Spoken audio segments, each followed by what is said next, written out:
नमस्कार दोस्तों, स्वागत है आप सभी का आपके अपने channel be happy with Manish के दत्त पर। हम बुक डिस्कस कर रहे हैं द विनिंग एटीट्यूड, जो कि लिखी गई है जेफ केलर द्वारा।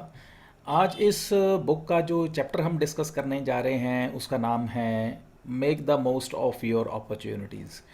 Make the most of your opportunities, इसका मतलब क्या है, यहाँ पे ऑथर हमें समझाना क्या चाहते हैं या मैसेज क्या कन्वे करना चाहते हैं, वो ये है। ऑथर बताते हैं कि लाइफ में हमारे जैसे जैसे हम मूव ऑन करते हैं सक्सेस की तरफ, तो हमारे लाइफ में बहुत सारी हर्डल्स भी आती हैं, बहुत सारी हमें अपॉर्चुनिटीज़ भी मिलती हैं उनको ग्रैब करने के लिए, उनको टैप करने के लिए। लेकिन हमारी दिक्कत क्या होती है कि हम इन अपॉर्चुनिटीज़ को एक्सपेक्ट नहीं करते हैं। हम इतने सो कॉल्ड, हमारा माइंड जो है इतना नेगेटिवली प्रोग्राम्ड होता है कि हमें सभी तरफ जो है अंधेरा नज़र आता है और हमें दूर दूर तक कोई अपॉर्चुनिटी दिखाई नहीं देती है। और अगर अपॉर्चुनिटी हमारी लाइफ में आती है तो हमें उसको ये नहीं समझ आती उसको ग्रैब कैसे करें, उसको फ़ायदा कैसे उठाएं, उसको टैप कैसे करें। तो ये हमारे लिए अपॉर्चुनिटी के आने के बावजूद भी एक तरह से कह लें प्रॉब्लम क्रिएट हो जाती है। हम हक्के बक्के रह जाते हैं, हम कंफ्यूज हो जाते हैं कि अब इस अपॉर्चुनिटी को कैसे ट्रैक टैप करें या इस अपॉर्चुनिटी का कैसे फ़ायदा उठाएं। तो ये अपने आप में कहते हैं एक और पहले ये प्रॉब्लम है कि हमें मौका नहीं मिल रहा या कोई अपॉर्चुनिटी नहीं मिल रही आगे बढ़ने के लिए। फिर प्रॉब्लम ये और बड़ी खड़ी हो जाती है कि अपॉर्चुनिटी आ गई, अब इसको अपॉर्चुनिटी को फ़ायदा कैसे उठाएं, इसको टैप करें कैसे करें। तो ये एक तरीके से हम इस सो कॉल्ड एक नेगेटिविटी के साइकिल में फंसे रहते हैं। और ऑथर यहाँ पे हमें समझाते हैं कि हमें अपनी लाइफ में अगर अपॉर्चुनिटीज़ आती हैं तो सबसे पहले अपने माइंड को पॉजिटिव रखना है। अगर माइंड को पॉजिटिव रखते हुए हमें अपॉर्चुनिटीज़ मिलती हैं तो उनको कैसे टैप करना है, उसके लिए हमें क्या कुछ करना है, तो ये सारा कुछ जो है हमें ऑथर यहाँ पे समझाते हैं, बताते हैं। और हमें इन फ्यूचर अपनी लाइफ में हमें किस तरह से मेंटली प्रिपेयर रहना है अपॉर्चुनिटीज़ को टैप करने के लिए, लाइफ में सक्सेसफुल होने के लिए और गोल्स को अचीव करने के लिए, वो सारा यहाँ पे डिस्कस करते हैं। तो चलिए डिटेल में डिस्कस करते हैं।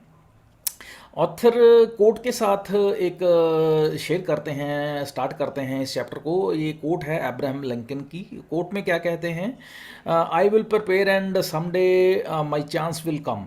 ये अब्राहम लिंकन क्या कहते हैं कि मैं अपनी तरफ से पूरी तैयारी कर रहा हूँ और करता रहूँगा, और एक दिन मेरा दिन आएगा, मेरा दिन आएगा जब मैं ये मेरी अपॉर्चुनिटी जो है उनको मैं टैप करूँगा और सक्सेसफुल हूँगा, और तब तक मैं मेहनत करता रहूँगा, हिम्मत नहीं हारूँगा और मूव ऑन करता रहूँगा। तो ये हमारे लिए एक इंस्पिरेशनल कोट है।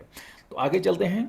ऑथर बताते हैं कि मैं जो है कि बेसबॉल का प्लेयर था, थोड़ा बहुत बेसबॉल मुझे आती थी, थोड़ा बहुत खेल लेता था, इतना ज़्यादा नहीं मुझे इसके बारे में इस सो कॉल्ड गेम के बारे में नॉलेज थी या इतना मुझे अच्छा नहीं लगता था, बट खेल लेता था सम हाउ कभी कभार। तो बताते हैं कि मैं एक अपने आप को कहते हैं खुद को एक अच्छा फील्डर मानता था, बट एक तरह से प्लेयर जो बैट्समैन है या कहते हैं हिटर नहीं मानता था अपने आप को। अगर हिटिंग की बात आए तो टू वेरी ऑनेस्ट कहते हैं पैथेटिक था मैं, बहुत मेरे इस मामले में हालात ख़राब थे। और कहते हैं वो इसलिए क्योंकि मैं डरता था जब भी मुझे लगता था कि बॉलर जो है बॉल मेरे तरफ फेंक रहा है, वो बॉल कहीं मेरे को हिट ना कर दे, और हिट करेगी तो मुझे इंजरी हो जाएगी। तो इसलिए क्या कहता है, कहते हैं कि मैं कहते हैं एक तरीके से बैट्समैन नहीं था या हिटर नहीं था, नो डाउट मैं एक अच्छा फील्डर था। तो यहाँ पे बात करते हैं, एक बार क्या हुआ कि उनका एक मैच चल रहा होता है, लीग मैच चल रहा होता है उनका टीम का बेसबॉल का। तो क्या होता है, ऑल ऑफ ए सडन वो बैटिंग कर रहे होते हैं, हिटिंग साइड पे होते हैं, और उनको सामने वाला जो एक बॉलर होता है वो भी काफ़ी रनाउंड और एक्सपीरियंस्ड होता है, वो इनको बॉल करता है। और ये इनसे ऑल ऑफ ए सडन कहते हैं बॉल, वो इनको खुद को नहीं पता कैसे वो मिरेकल हो गया, कैसे वो जादू हो गया कि वो ऑल ऑफ ए सडन इतनी ज़बरदस्त तरीके से हिट होती है, ये खुद हैरान हो जाते हैं कि ये बॉल कैसे हिट हो गई। और वो बॉल हिट होने के बाद इतनी दूर चली जाती है कि मिड प्लेयर या कहते हैं राइट साइड पे जो मिडफील्ड प्लेयर होते हैं, उन दोनों के बीच में से वो आगे निकल जाती है ग्राउंड एंड में। तो कहते हैं इन बिटवीन क्या करते हैं ये, बिटवीन द बेसिस ये भाग रहे होते हैं और भागते हैं ये और रन लेते हैं या जो भी है। और उधर क्या है कि वो बॉल उठाते हैं, जो प्लेयर होते हैं अपोजिट टीम के, और वो क्या करते हैं, इनको टैग कर देते हैं। और इन बिटवीन ये जो भागते हैं, इनको लगता है कि मैंने रन ले लिए हैं, और इनके जो साथ के प्लेयर्स होते हैं वो भी इनको बधाई देते हैं, वो भी बड़े एस्टॉनिश्ड होते हैं कि ये इसने कमाल कर दिया, इतनी ज़बरदस्त तरीके से हिट किया। लेकिन तभी इनको कहते हैं शौक लगता है कि जब इनको पता चलता है कि रेफरी जो है इनको आउट डिक्लेयर कर देता है।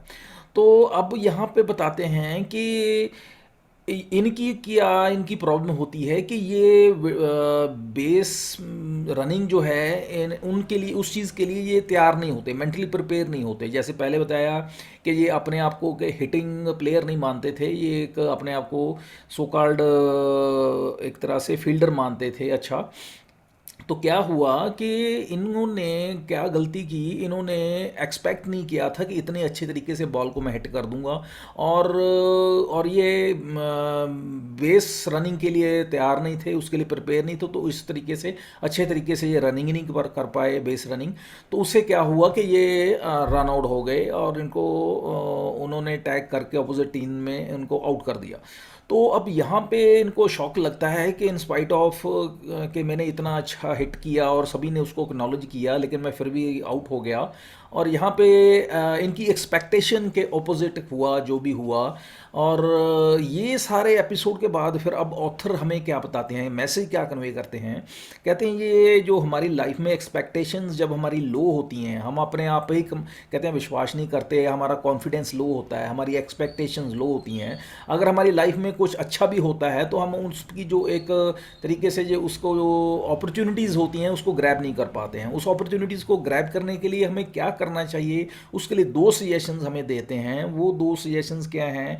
फर्स्ट ऑफ ऑल कहते हैं कि हमें अपना एटीट्यूड जो है वो एडजस्ट करना चाहिए। सेकंड वन जो है, हमें प्रिपेयर्ड होना चाहिए। चलिए इनको अकेले अकेले हम उनको डिटेल में उनको एक्सप्लेन करते हैं, डिस्कस करते हैं।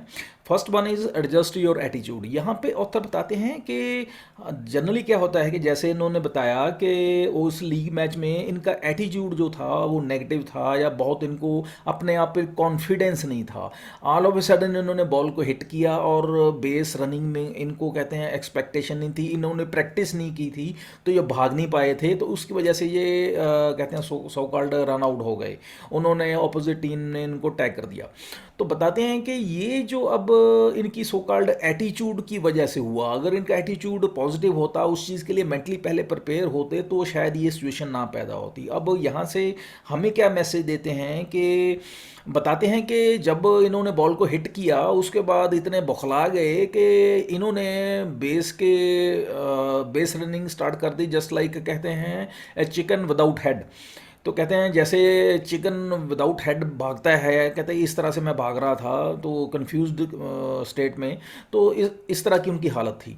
तो कहते हैं अब हमसे पूछते हैं कि क्या आपकी भी ऐसी हालत है, क्या अब आपकी भी ज़िंदगी में आपकी लाइफ में भी ऐसे सिचुएशंस हैं, सर्कमस्टांसिस हैं कि आपका भी ऐसा एटीट्यूड है कि आपको खुद को अपने आप पे विश्वास नहीं है? क्या आपको भी अपनी एक्सपेक्टेशंस जो हैं आपकी लाइफ में एज़ पर योर कहते हैं एक्सपेक्टेशंस आप काम कर पा रहे हैं, नहीं कर पा रहे हैं? तो कह रहे हैं अगर आप अपने माइंड में नेगेटिव थॉट्स या कहते हैं नेगेटिव प्रोग्रामिंग आपने कर रखी है, तो आप ये मान के चलिए आपको जो सक्सेस है वो नहीं मिल पाएगी। क्योंकि अगर अपॉर्चुनिटी आपको मिलेगी भी, क्योंकि आपने एटीट्यूड आपका नेगेटिव है, या कहते हैं आपकी प्रोग्रामिंग नेगेटिव है, या अपने आप को कहते हैं विश्वास नहीं है अपने आप पे, तो कहते हैं आप अपॉर्चुनिटी को आप गवा देंगे, आप उसका फ़ायदा नहीं उठा पाएंगे। तो आपको करना क्या है? अब आपको अपने आप को एटीट्यूड को पॉजिटिव करना। अपने एटीट्यूड को पॉजिटिव जब करेंगे तो कहते हैं आप ग्रैब कर पाएंगे, टैप कर पाएंगे अपॉर्चुनिटीज़ को। तो ये पहला पॉइंट है। अब उसके बाद दूसरा पॉइंट क्या है, वो है बी प्रिपेयर्ड। ऑथर यहाँ पे बताते हैं कि अकेला पॉजिटिव एटीट्यूड होना, ये कहते हैं इस चीज़ की गारंटी नहीं देता है कि आप अपॉर्चुनिटीज़ को ग्रैब कर पाएंगे, उनको टैप कर पाएंगे। तो अब यहाँ पे क्या ज़रूरत है? आपको ज़रूरत है प्रिपरेशन की। आपको प्रिपरेशन करनी होगी, आपको तैयारी करनी होगी, तब जाके आप जो हैं वो जो सो कॉल्ड आपको अपॉर्चुनिटी मिली है उसको टैप कर सकते हैं, ग्रैब कर सकते हैं। अब ये एक बहुत क्रूशियल स्टेप है। बताते हैं कि अगर आप इस तरीके से नहीं चलेंगे तो आपकी जो अपॉर्चुनिटीज़ हैं वो जाया चली जाएंगी, ख़राब हो जाएंगी, वेस्ट हो जाएंगी। अब जैसे इन्होंने बताया कि इन्होंने बॉल को हिट किया, इन्होंने एक्सपेक्ट नहीं किया था, उसके बाद बेस रनिंग जो थी इन्होंने प्रॉपर नहीं की, उसके बाद ये आउट हो जाते हैं, तो उन्होंने एक्सपेक्ट नहीं किया था। और कहते हैं ये जो so called running the base है, ये इसके लिए टेक्निक चाहिए, इसके लिए प्रॉपर आपको एक रजीम फॉलो करनी पड़ती है, आपको प्रॉपर एक प्रैक्टिस करनी पड़ती है, जो कि इन्होंने नहीं की थी। तो ये इनकी बहुत बड़ी गलती थी, क्योंकि इन्होंने एक्सपेक्ट नहीं किया था, तो उन्होंने वो प्रैक्टिस भी नहीं की थी, और उसकी वजह से ये इनको उस तरह से एक तरह से आउट होना पड़ा, हार का सामना करना पड़ा, in spite of hitting the ball in exceptional way. तो ये एक तरह से हमें बताते हैं कि ये तो एक मेरी लाइफ में इंसिडेंस हुआ। अब बताना क्या चाहते हैं कि अगर एक एग्जाम्पल देते हैं कैरियर के पॉइंट ऑफ व्यू से, एक एग्जाम्पल लेते हैं। फॉर एग्जाम्पल कहते हैं जॉन है कोई जेंटलमैन, और वो सेल्समैन है, बहुत अच्छा सेल्समैन है, और अभी इन फ्यूचर कहते हैं in recent times in future के उसको प्रमोशन मिलने वाली है, वो रीजनल मैनेजर बनने वाला है। तो उसके लिए अभी उसको क्या करना चाहिए, उसके क्या ट्रेड्स उसको डेवलप करने चाहिए कि उसके लिए उस प्रमोशन के लिए वो और ज़्यादा एक तरीके से गारंटेड हो जाए, या उसको और एक तरीके से श्योर हो जाए। उसके लिए उसके पब्लिक स्पीकिंग स्किल्स जो उसको इन्हांस करने होंगे, उसके रिलेशन बिल्डिंग जो है लोगों के साथ, रेपो जो है वो बढ़ानी होगी। तो अब अगर उसकी पब्लिक स्पीकिंग स्किल्स अच्छे हैं तो वेल एंड गुड, अगर नहीं है तो कहते हैं उसको पब्लिक स्पीकिंग स्किल्स उसको अच्छे करने चाहिए, उसके लिए ज्वाइन करने चाहिए, क्लासेस ज्वाइन करने चाहिए, या XYZ किसी भी तरीके से सम हाउ उसको अपने इस स्किल को बढ़ाना होगा, अपनी रेपो को बढ़ाना होगा, लोगों के साथ इंटरपर्सनल रिलेशंस बढ़ाने होंगे। तो ये बहुत ज़रूरी है। अगर कहते हैं इन पे काम नहीं करेंगे तो ऑब्वियस है कि ऐसा भी हो सकता है कि उसको उसकी प्रमोशन के लिए कंसिडर ही ना किया जाए। प्रमोशन होना तो दूर की बात है, उसके लिए कंसिडर ही ना किया जाए। अगर वो अपने आप को इम्प्रूव कर लेता है तो हो सकता है कि उसकी प्रमोशन उसको मिल जाए। तो अब यहाँ पे मैसेज ये देते हैं कि अगर आपने लाइफ में ग्रो करना है, इम्प्रूव करना है, तो ये बहुत इंपॉर्टेंट हो जाता है कि आपने इस चीज़ को ध्यान रखना है कि आपको प्रिपेयर करना है। तो जब आप इस तरीके से प्रिपेयर कर लेते हैं, आप इस तरीके से अपने आप को मोटिवेट कर लेते हैं, इम्प्रूव कर लेते हैं, तो डेफिनेटली आप जो लाइफ में सो कॉल्ड जो भी आपके गोल्स हैं, जो भी आपकी अपॉर्चुनिटीज़ हैं, उनको टैप करके लाइफ में सक्सेसफुल होते हैं। तो फाइनली यहाँ पे कंक्लूड क्या करते हैं चैप्टर को ऑथर, यहाँ पे वो इस तरीके से करते हैं कि अगर आप देखते हैं या ये चाहते हैं कि आप लाइफ में कहते हैं कि ग्रो करना चाहते हैं, या प्रमोशन चाहते हैं, या किसी भी फील्ड में आप मूव अहेड चाहते हैं होना, तो सक्सेसफुल होना चाहते हैं, उसके लिए आपको अपॉर्चुनिटीज़ को कभी भी मिलती है उनको ग्रैब करना है। ग्रैब करने के लिए आपको अपने सबसे पहले मेंटल एटीट्यूड पे काम करना है, अपने एटीट्यूड को पॉजिटिव करना है, और दूसरा क्या करना है, आपने प्रिपरेशन करनी है। प्रिपरेशन भी कब करनी है, बिफोर हैंड करनी है, उससे पहले करनी है। उस इंसिडेंस, उस एपिसोड या उस सो कॉल्ड पॉजिटिव इवेंट से पहले ही स्टार्ट करनी है। ये नहीं है कि उसके बाद स्टार्ट करनी है, आपने बिफोर हैंड अपने आप को उसके कैपेबल कर लेना है, ताकि आपको उस चीज़ के लिए आपको एक तरीके से आपकी कैपेबिलिटी को मानते हुए, समझते हुए, आपको वो जो डेजिग्नेशन है या प्रमोशन है या सो कॉल्ड एक तरह से आपको बेनिफिट जो देना है वो आपको दिया जाए। सो ये बहुत इंपॉर्टेंट है। तो बताते हैं कि ये so called attitude and preparation, ये दो एस्पेक्ट्स जो हैं हमेशा हमें माइंड में रखने हैं किसी भी अपॉर्चुनिटी को लाइफ में ग्रैब करने के लिए और लाइफ में सक्सेसफुल होने के लिए। So this is all about this chapter, that is make the most of your opportunities. ये आज के एपिसोड में इतना ही है। नेक्स्ट वीडियो में जो हम डिस्कस करेंगे टॉपिक, वो उसका नाम है फोकस ऑन योर एटीट्यूड। तब तक के लिए आज्ञा दीजिए। Have a nice day, thank you, bye.